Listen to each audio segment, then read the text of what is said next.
What's up, folks? Casual Dad here, and of course we're all going to answer that key question, should I play Diablo 4?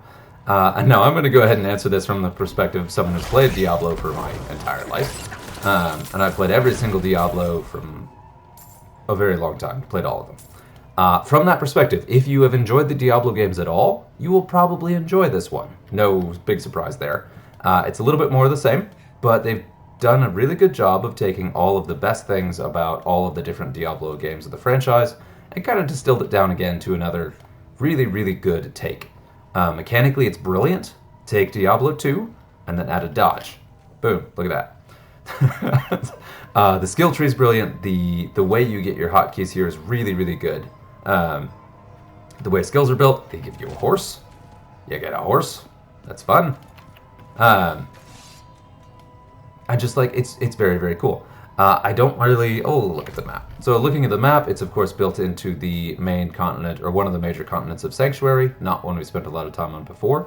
It is split up into hotkeys or waypoints are all over the map, and they've added some quality of life stuff. Like I can jump to any waypoint in the map from anywhere. So from right here, I could go here, jump straight to the waypoint. I don't have to dig through the forest and find the exact spot and then go from waypoint to waypoint, which is great. Town portals are infinite, and you just start with them.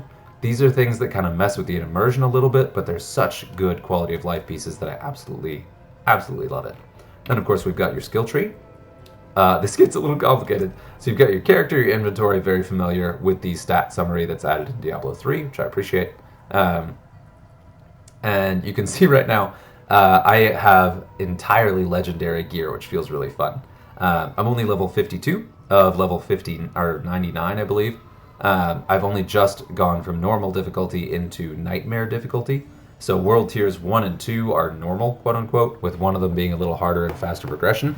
And then world tier 3, you have to actually beat normal to unlock a dungeon, and doing that dungeon is how you get to world tier 3, which is nightmare. And then there's another dungeon that you can take to go from... Ooh, interesting. That you can take to go from level... Where is it? There it is. That you can take to go from World Tier 3 Nightmare to World Tier 4 Hell. So the old different difficulty levels they do. And one thing I really appreciate about that is you don't have to replay the story to experience the higher difficulty thing. That's one of the things that they got in Diablo 3 that I think was a really good way to do it. Because I loved Diablo 2. That was a good one. I love Diablo 2 and how it did this whole progression where you had to play through to get the different difficulty levels, but it got a little bit old after a couple playthroughs that you had to beat the entire story again in each difficulty mode. So they didn't do that in this, so they've got a little bit more of a endgame piece in mind, which I enjoy. And like I said, mechanically it's brilliant, and they're really interesting mechanics that you can get skill-wise. The characters feel very different, and there are a lot of different builds for each class, which I also really enjoy. As you can see here, I'm a necromancer without any skeletons, which we'll talk about in another video. Bandits it is. Seems they've dug a tunnel. But yeah, and then they've got very cool side quests. The world is more open world, where you spend the entire story of Diablo 4 on this single continent, just jumping from region to region. But they have a lot of different biomes and different enemy types that really do keep it fairly fresh most of the time. And there are some familiar faces. Of course, there's Fallen and zombies and skeletons and all the usual enemies, and then some new ones thrown in. Yeah, it's cool. And like even this is a random little side quest, and there's voiced dialogue, and there's interesting stuff going on, and like different mechanics, and they all do feel quite unique, even though there are a ton of them. So they put a lot of time into side quests. And then in terms of the main story, it was pretty good. So I've basically finished it after getting through the normal world tier. So to actually get to world tier 2, or excuse me, from world tier 1 and 2 to world tier 3, you do have to complete that story to unlock the capstone dungeon, which then is how you unlock the different thing. Which I also appreciate, because that does mean that you do have to actually progress in the story to level up, which of course you did in the other ones as well. But then there's an endgame content that still feels very appropriate, where like you've gotten here because you beat the story, and then there's still a little bit of story about how you got there. It's like, all right, this sort of logically tracks. Here's some secondary quests and why the world has changed because of the story you completed. So they did a really good job with that. It all kind of flows and makes sense.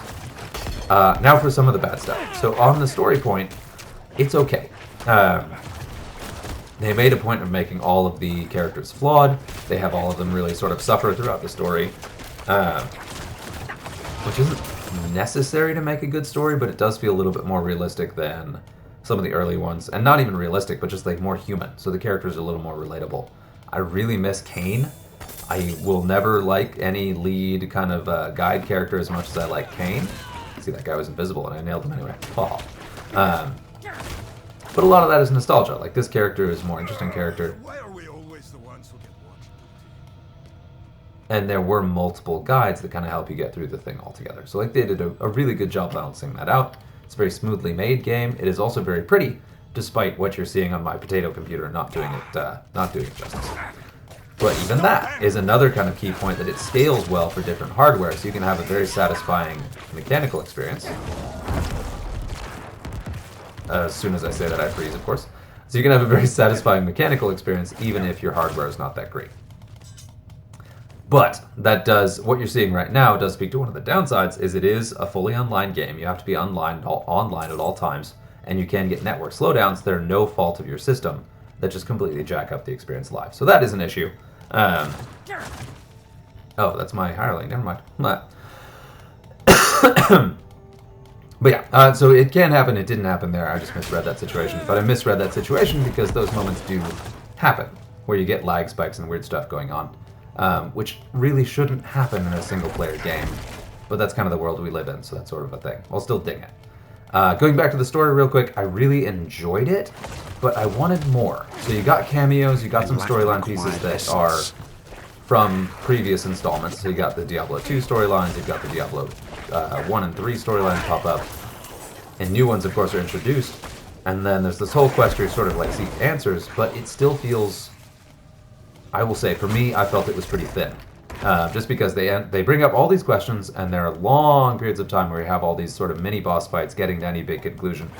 And there's this massive, epic, very cool, like, way up there, awesome quality cutscenes at the end, followed by actually several. There are like 3 cutscenes in quick succession at the end. But that's after a very long period where there are no cutscenes. And then after all of that, you're still left really not understanding what just happened. Like, after all the big movers and shakers and events going on, it's like, well, wait a minute.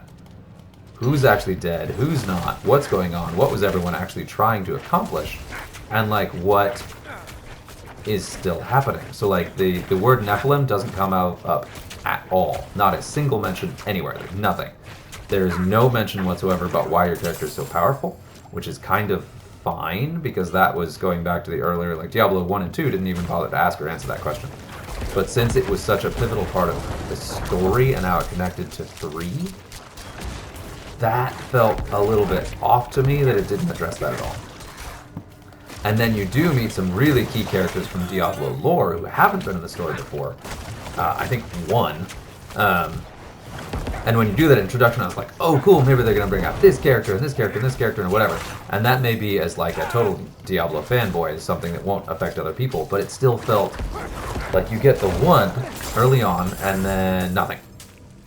All the way through to the end. You don't get any more of those characters, so that was a downside. And it's fine. But still, my biggest beef is just the sheer volume of unanswered questions.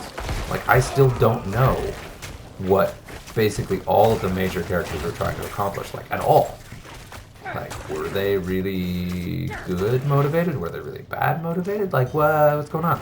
And a little ambiguity about, like, someone's morality versus the actions that they took. Like, sure, whatever, there's some of that. But in this, it's like you have no idea.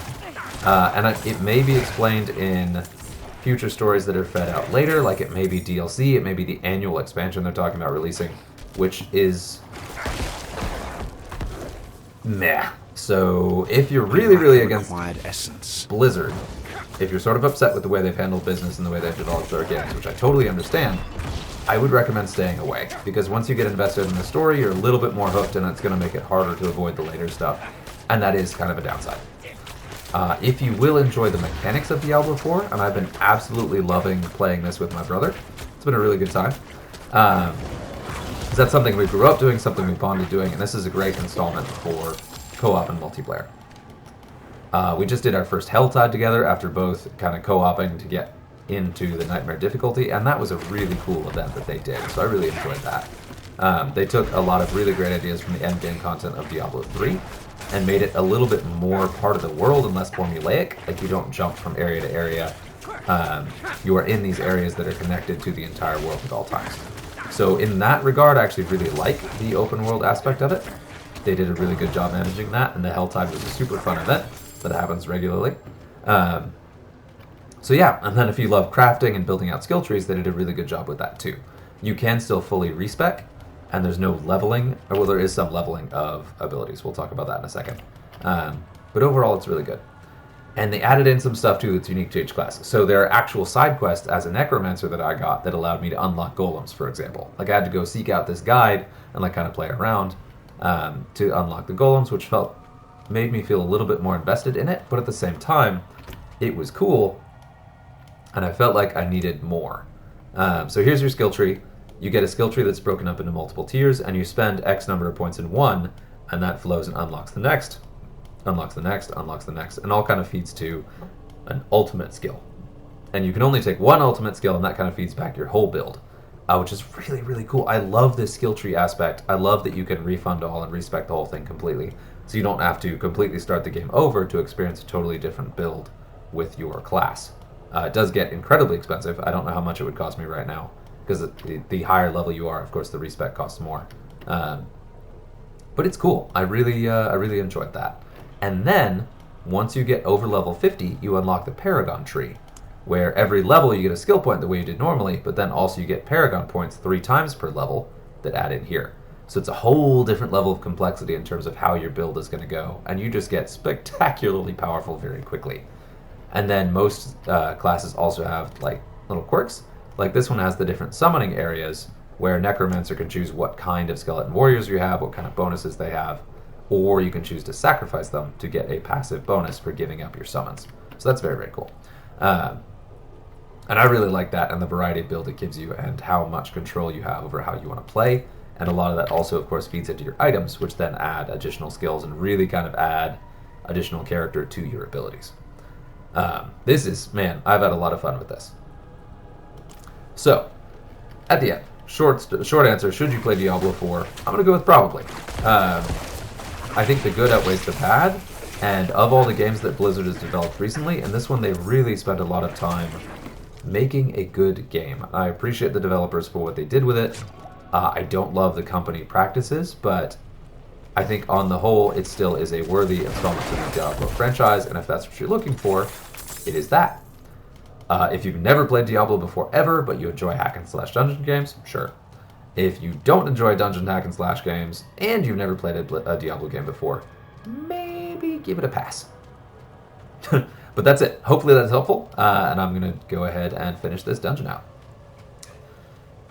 But yeah, let me know what you think.